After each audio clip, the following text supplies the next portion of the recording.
Yo mga idol, no? Good morning. Papakain tayo nating alagang ibon, kakatail.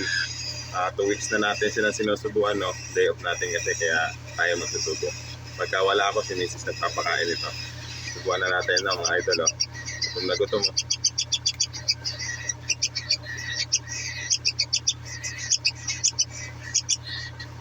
No?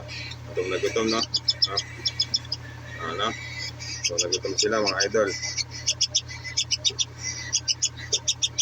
Hindi magpakain, no? Simple lang, no? Oh.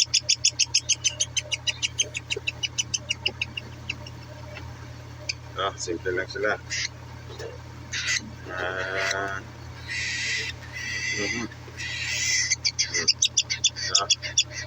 2 weeks na yan, mga idol, sinusubuan. Nung nakaraan, wala pa yan eh. Wala pang balahibo.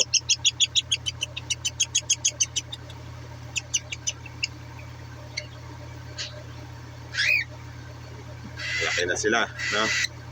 Day off kasi natin, kaya tayo nagpapakain ng ating alaga, no? Hindi na, mga idol. Sa taas magpapakain pa uli ako. Daming inakay doon. May mga inakay uli sila. Yung nanay nila, may inakay uli. 3, nakita ko. No? Doon sa kabila naman, meron din. 3 pa rin. Tapos meron tayong malalaki, 4. Pwede nang ibenta, no? I-out na natin kasi magtira lang tayo ng isa para doon sa kabila. Nakapare sila, no? Para dumami, no? Ganun lang naman, no? Tiyagaan lang, no? At makakabenta rin, no?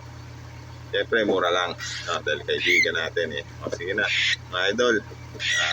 Sa susunod na vlog natin, no? Subscribe nyo naman ako and like, no? Pwede nyo na rin akong follow, no? At share. Siyempre, mga kaibigan tayo, kaibigan, no? Nagtutulungan, no? So, good luck, no? God bless everyone, no? Yun ang mahalaga, no? Thank you.